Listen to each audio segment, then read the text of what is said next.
За market update тавтаа морилно pre-market дээр одоо явж байх шиг байна. Хэдүүлээ ханаас эхлэх юм бэ гэх юм бол put call ratio-гоос эхэлнэ.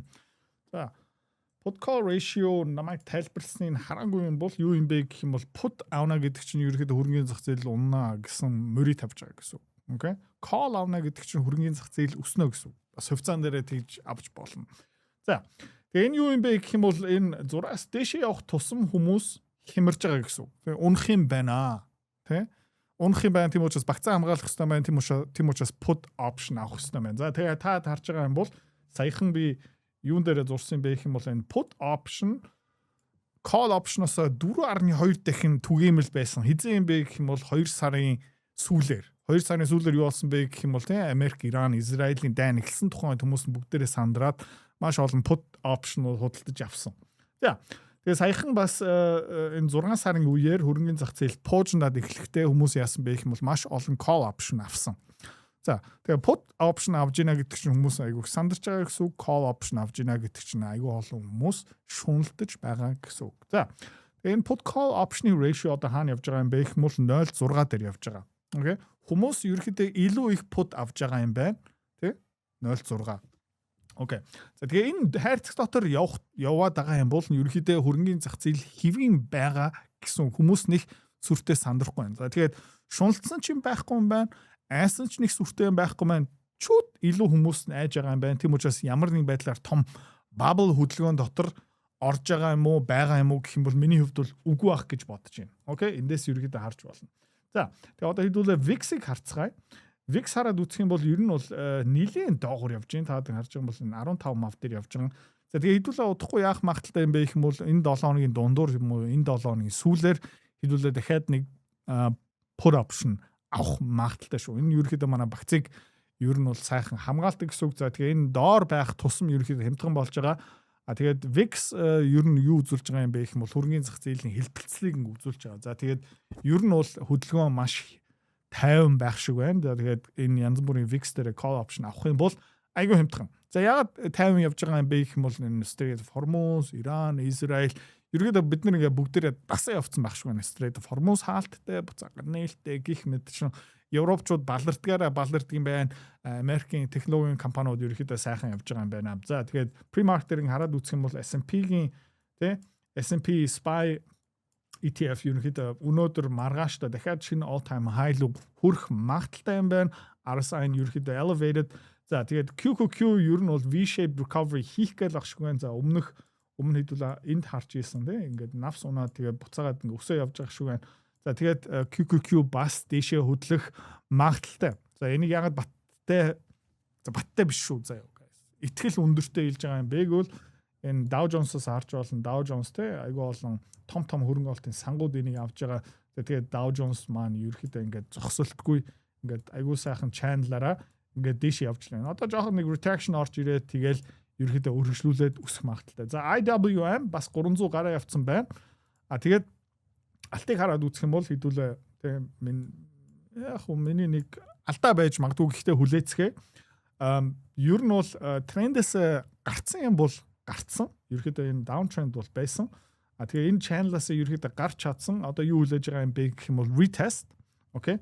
Retest. Энэ бас fake out байх магадaltaй. Тийм учраас одоо ямар нэг байдлаар алтан дээр би all in том хөдөлгөөн ерөөсөө хийхгүй. Өмнө нь бол та санаж байгаа юм бол те энэ хаваар ерөөхдөө яасан бэ гэх юм бол за retraction ирсэн байна. За тэгээ хүмүүс юу ярьжсэн бэ гэх юм бол алтуудаа дуусаа. За тэгээ low хийгээд за тэгээ шинээр ингээд дээшээ өсөөд хуучин all time high-ыг за цохоод retest хийгээд за тэгээ буцаагаа дээшээ явж байхдаа хэдүүлээ яг энэ хаваар UGL дээр та санаж байгаа юм бол алтны уурхаа дээр өстө асар их хэмжээний хөрөнгө олт хийгээд за тэгээд энэ дээр өстө бурцаалсан. За тэгээ хэдүүлээ яасан бэ гэх юм бол энэ хаваар ерөөхдөө ашиг аваад энэ хаваар бас өөрхөн ашиг аваад тэгээ саяхан энэ хаваар нэг жоохон үлдгэл алтнуудаа зарсан. Нэг сүртэй их зараагүй. Яг гэх юм бол бид нэр багцуудаар байсан хуваа LED-ний багасгсан байсан. За тэгээ зарим хүмүүс эдгээр атаа чи ингээд юуж мэдэхгүй ингээ алт ингээд яг энэ яраал дээр чи зардаг дурак юм биш тэг янз бүрийн ингээ шүмжүүд ирсэн. Is okay. Okay.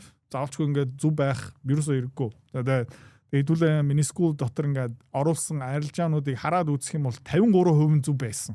Окей. 47 нь буруу. Гэхдээ бид нар яаж ашиг олж байгаа юм бэ гэх юм бол буруу байхдаа айгүй хурдан хаяа явцдаг. Зүв байхдаа чадхаар тултал нь ерөөдөө давхдаг. Тэн дээр би бол төгс бол биш.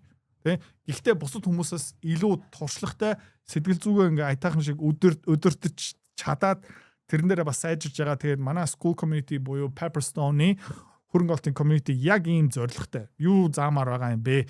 Юу сурах хэрэгтэй юм бэ гэх юм бол янз бүрийн ингээ зураг дүрс ингээ энэ ascending triangle байна. Channel гараа явцсан Fibonacci бла бла бла. Ерөөсөө хэрэггүй. Эхэндээ. Ерөөсөө хэрэггүй. Хамгийн хэрэгтэй юм юу юм бэ гэх юм бол сэтгэл зүгөө удирдах чадвар, шунлаад арах чадвар. Тэгээд янз бүрийн ингээ арилжаанууд хийж эхлэн хөрөнгө оруулалтуудаа хийн буруу байх юм бол зүгээр ингээ харгас алдгалаа хүлээж аваад позицидаа ингээ хаах хэрэгтэй. Окей, тэрийг ерөөхдөө ингээ сурах хэрэгтэй. За тэгээд хэдүүлээ технологийн салбар хараад үзэх юм бол тий саяхан ARM хувьцаа ерөөхдөө тайлангаа танилцуулсан, давуулал биелүүлсэн. Гэхдээ ерөөхдөө нэлээд дээш явцсан байсан болохоор одоо энэ retraction явж байгаа. Үнэтэй хувьцааны хувьд бол үнэтэй хэдүүлээ яасан бэ гэх юм бол энэ sideways consolidation bull flag гарч исэн болохоор хэдүүлээ энэ хаваар хөрөнгө оруулалт хийгээд дээшээ явж байхад нь ашиг аваад хамгийн сүүлийн позициудаа энэ хаваар ерөөхдөө ашигтай зарсан. За AMD ерөөхдөө бас яг адилхан маш урт хугацааны sideways consolidation яваад breakout хийгээд тэгээ би энэ дээрээс үнэнгээ хэлээ AMD би тултал нь авсан уу аваагүй. Жохон позицээр ингээ аваад тэгээл ерөөхдөө дээшээ өсөж яхад нь хэдүүлээ эннээс гарсан. За Google хувьцаа хэдүүлээ бас харцгаая. Ерөөхдөө одоо бас энд нэг sideways consolidation явж байгаа. Google хувьцаа руу одоохондоо хэдүүлээ орохгүй. За манай багц дотор байгаа SE C Limited ерөөхдөө айгүй хөөрхөн явж байна. Энд ерөөхдөө нэг V shape болж байна. Одоо энэ дахиад нэг юм гараад ирчихмэл нэг жижигэн cup and handle болох магадaltaй. Ер нь бол айгүй хөөрхөн basing formation гарч байгаа 200 хоногийн moving average ерөөхдөө одоо буцаагаад бидний талдаа эргэж байгаа. Өнгөрсөн 7 хоног хэдүүлээ яасан бэ гэх юм бол C Limited багцлууга 5%-аар оролцсон байсан юм бол энэ маань айгүй хөөрхөн хэдүүлээ харцгаа хэдүүгээр өссөн юм бэ хэдүүлээ харцгаа. За 95 дээр хэдүүлээ ийшээ орсон. За тэгээ өнгөрсөн 7 хоног хэдүүлээ 20% ашигтай 1% зарсан. Ягаад тэгж байгаа юм бэ гэх юм бол 1% зардаг нь буцаага 5% руу хүрэж байгаа байхгүй. Хэдүүлээ 5% багцлуугаа 5%-аар орсон.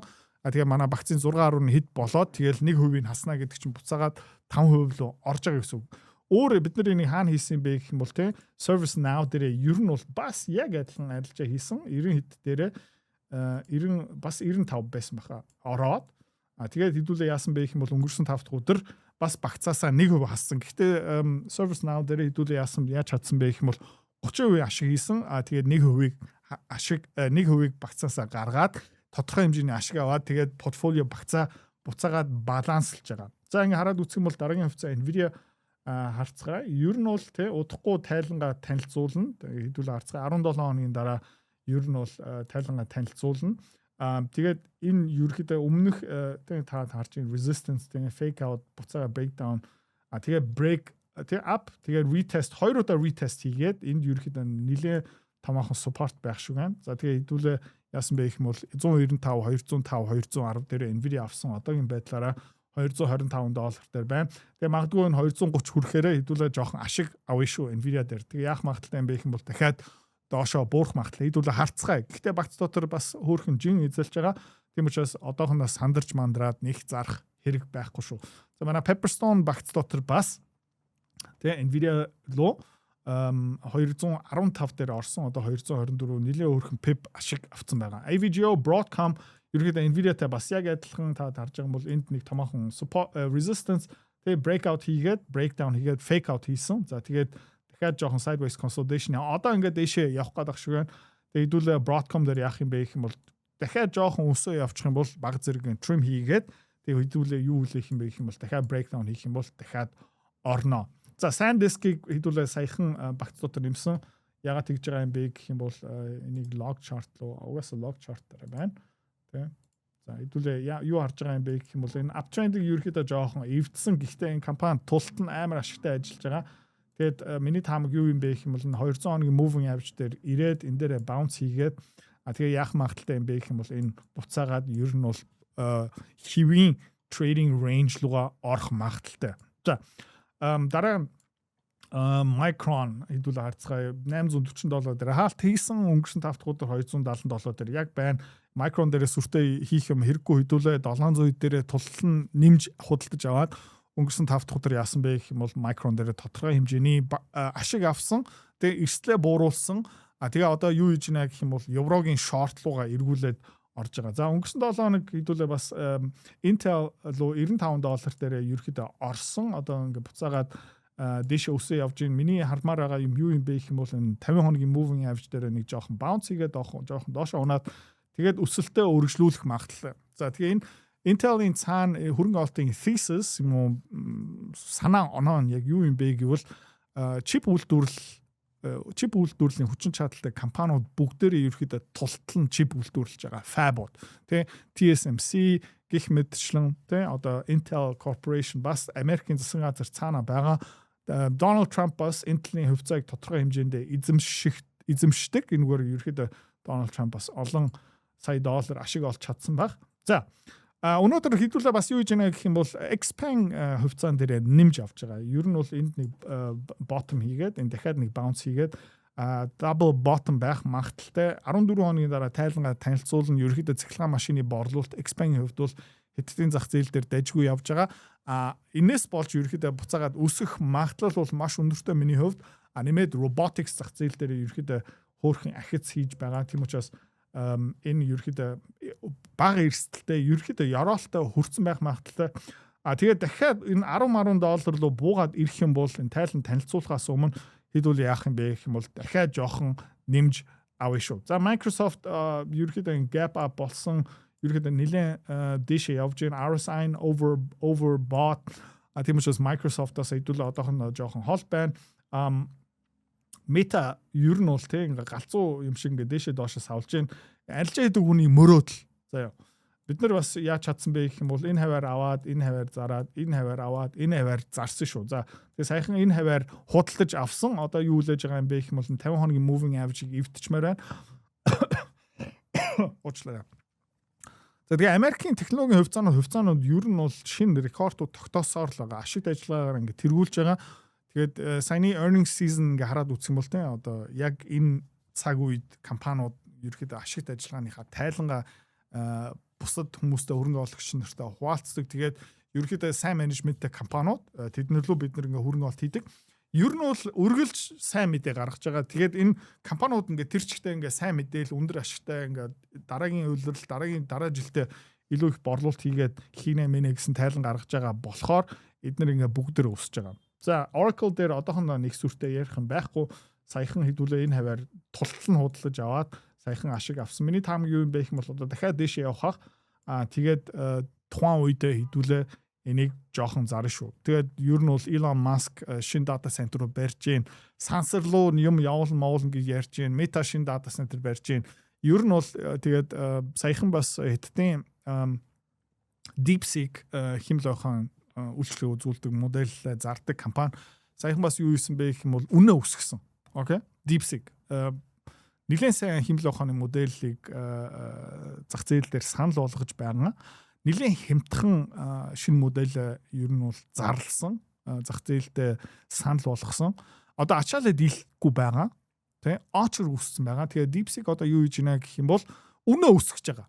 За Kimi бас яг адилхан үнэ өсгөж байгаа гих мэд чинь. За тэгээ нь юу болж байна гэх юм бол тий химэл ухаан DeepSeek угаасаа хүмүүс таамгаараа 50-60% inference дээр ашиг хийж байгаа. Одоо ингээ үнэ өсгөх юм бол тэр margin 70-80 хүрэхээр юм шиг байна. Тэгээ DeepSeek бас хоёр дахь удаага одоо дахиад мөнгө босгож байгаа хөрөнгө оологчоос хөрөнгө татж байгаа. Тэгээд DeepSeek ямар байна гэх юм бол ер нь бол тий дата центр руу нэмээд хөрөнгө олт хиймээр байна. За тэгээд таад ингээ анзаарч байгаа юм бол заяа манай аудио асуудал ингээ шийдвэрлэгдсэн байгаа. Яаж шийдвэрлсэн юм бэ гэвэл айгүй сонирхолтой химэл байханд YouTube видеогоо өгөөд заяа яагаад энэ аудиогийн асуудал байгаа юм бэ гэсэн чи ChatGPT-гийн 5.6 Soul model ерөөдөө бүгдийг ингээ шинжилгээ хийгээд араас нь тий десктоп дээр компьютер дээр тэр Codex application-ыг одоо манай record хийж байгаа компьютер дээр миний компьютер дээр угаасаа ажиллаж байгаа. Нэмэлт нэг хоёр дараагийн компьютер дээрээ суулгаад заяа компьютерыг бүрэн удирдах эрхийн өгөөд энэ янз бүрийн ингээд record хийж байгаа софтвер бүгдийг нь хараад бүх боломжтой алдааны цэгүүдийг ингээд шинжилээд хим л байхыг засаад өгсөн. Окей. За энэгээр би юу хэлэх гээд байна гэвэл заяа. Одоо ийм audio technologist тэ аудио ингээд янз бүрийн зөвлөх хүн эсвэл камер байшуулдаг дараараа хүн хэрэггүй юм байна. OBS янз бүрийн ингээд recording software, Rode тэ mixer, zixer янз бүрийн юм тэ удахгүй заяа. Энэ гар утсан дээрээ компьютер дээрч байна. Янз бүрийн технологийн шийдэл дээрээ та гэрт байгаа. Тоос орогч, агааржуулалтын систем, air condition, зурагт мөртлөө угаасаа удахгүй Bluetooth юм уу? Ямар нэгэн аргаар химэл ухаанд нэвтрэх өдөртөх эрхийг өгчөөд та тийм аяг тавгаагч угаалгын машин бүх тохиргоог нь хин хийгээд өгөх юм бэ гэх юм бол нэг цахилгаанч нэг инженер юм уу Windows форматлан вирусыг устгах нь янз бүрийн тийм одоо мөнгө зарцуулдаг байсан юм одоо хин хийгээд өгөх юм бэ гэвэл химэл ухаан хийгээд өгөх юм байна. За тэгээ та харж байгаа юм бол гэрэлтүүлэг маш nice, камерын систем маш nice, аудио нь одоо зассан. Энийг тэр чигтээ ер нь 80, 85, 90% нь хин хийгээд өгсөн юм бэ гэх юм бол химэл ухаан хийгээд өгсөн. Тийм учраас энэ арай болоогүй байгаа. Тэгээ удахгүй энэ янз бүрийн ингээд роботууд гарч ирээд бүр амьдралыг тис ондоо болгон. Тэгээд цаана тэр роботын тооцоолол тийм compute inferencing хийгээд өгөх юм бэ гэх юм бол мэдээж data center хийгээд өгнө. Тийм учраас энэ химэл ухаан bubble би л үгүй гэж бодож байна. За үзэл бодол бол ийм. За тэгээ долларыг хэдүүлээ харцгаая. Ер нь бол те эндээ нэг томоохон ёроол хийгээд тийм 95 мав дээрээ тэгээ тэрнээс хойш ерөөхдөө аптрend дотор явж гин. Тэгээд ер нь бол бас арилжаа хийдэг хүний мөрөөдөл те яг энэ айгүй сайхан channel-аараа явж гин. Одоо ерөөхдөө энэ ёроолтой хүрсэн байгаа. Тэгдүүлээ яаж байгаа юм бэ гэх юм бол энэ доллар ер нь бол одоо энэ дээр support авж гин. Бас нэг fake out хийх магадaltaй шүү. Тэгээд тухайн үед хэдүүлээ яах юм бэ гэх юм бол энэ EOS 5 дээр хэдүүлээ арилжаа хийсэн. Тэгээд би ярьжсэн тийм ээ одоо энэ евро доллар дээр ямар байна гэвэл энэ 1.15 гих мэт чинь энэ дээр хэмээр байна. За тэгээд та харж байгаа юм бол энэ еврогийн up down trend-ийг саяхан ингээд цөмөлсөн. Ерөнхийдөө fake out хийх магадлал бол байгаа. 200 хоногийн moving average ингээд явж байгаа юм бол тэгдүүлээ яах юм бэ гэх юм бол EOS 5 дээр хизээ нэмэх юм бэ гэх юм бол одоо энэ 1.16 даваа явчих юм бол хэдүүлээ евро дээр short нэмэн шүү. За ингээд нефт хараад үзэх юм бол те энэ ер нь бол энэ хаваар ингээд те доош яваад fake out хийгээд буцаага дээш явж гин. Энэ дээр bounce хийгээд миний таамаг юу юм бэ гэх юм бол ингээд дээш дахиад явах юм байна. Яагаад гэх юм бол Иранчууд State of Hormuz-ыг ерөөхдөө нэхгүй байгаа. За би одоо бас нэмээд ямар чартыг маш анхааралтай харж байгаа юм бэ гэвэл энэ TTF гэсэн тикертэй Dutch Natural Gas Calendar Month Futures ерөөхдөө эх сарын газны future гэрээ та энд юу арч ийна гэх юм бол те энэ ерөөхдөө ингээд дэш яваад нэг flag үүссэн байх шиг байна. За тэгээ энд нөө Strait of Hormuz сайхан ингээд нээгдээд ингээд навс унтсан. За тэгээ Strait of Hormuz буцаагаад хаагдсан ингээд дэш явж гин. За тэгээд одоо нэг impulse low хийгээд энэ ерөөхдөө дэшээ явах гээд байх шиг байна. За энэ дэшээ явчих юм бол Европчууд газнаа илүү их мөнгө төлнө. Одоо өвөл бас ирэх гэж байна. Өвөл бас ойрхон. Герман улсын, Голланд улсын, Европын газны агуулгах ерөөхдөө түүхэн доод түвшинд ирсэн байгаа. Ерөөхдөө одоо газны агуулгах ойролцооныг 65-аас 70% дүүрэлтэй байх ёстой юм бол 50% хавцаа явж байгаа. Тэгээ Европч одоо яаж байгаа юм бэ гэх юм бол баларч байгаа. Ерөөхдөө газны агуулгахаа дүүрэх ёстой. Газа тултанд хангалттай авч чадахгүй юм бол өвөлдөө дулаан цахилгаан үйлдвэрлэх гих мэт асуулт орно. Энийг ерөөхдөө маш анхааралтай харж байгаа. За тэгээ энэ газны үн хааш ингээд дээш явчих юм бол энэ евро буцаагаад тий доошоо унаа. Яагаад гэх юм бол илүү их еврогоо доллар худалдаж авах гэсэн үг. За тэгээ худалдаж авсан доллараараа энэ газны төлбөрөө хийн. Тэгээ сүүлийн үед энэ европчууд тэнэг дуракууд хаанаас газ авж байгаа юм бэ гэх юм бол Америкаас газ авж байгаа. За тэгээ хамгийн сүүлд ерөөхдөө засгийн газрын бондуудаа ингээ ярьцгаая. VIP батсан хүмүүс таад мэдж байгаа. Яг энэ range дотор ингээ явж гин. RSI ерөөхдөө жоохон дэшээ явчмаар л байна л да. Хэдүүлээ өнгөрсөн сар FGBL Герман улсын засгийн газрын бонд дээр 2 удаа арилжаа хийгээд аль алин дээр хэдэн мянган доллар бол олцсон. Одоо би юу хүлээж байна гэх юм бол дахиад нэг жоохон дэшээ яваасаа би ерөөхдөө хүлээж байгаа. Сайхан ерөөхдөө 50 day moving average дээр ерөөхдөө ирчээд буцаагаад унжээ. Тэгээд таад харж байгаа бол энд нэг жижигхэн flag үүсээд байна. За тэгээ би юу хүлээж байгаа юм бэ гэх юм бол 125 126 хүрэх юм бол хэдүүлээ дахиад нэг FGBL short гэрээ аав. За ингээд дэшээ яваад 120 6%, 127 хүрчих юм бол дахиад нэг авах гэдэг шүү. За энэ хаваар нэг юм авмаар байна. Энэ хаваар нэг юм авмаар байгаа. Тэгээ VIP багтсан хүмүүсийг би таадыг мартаагүй шүү.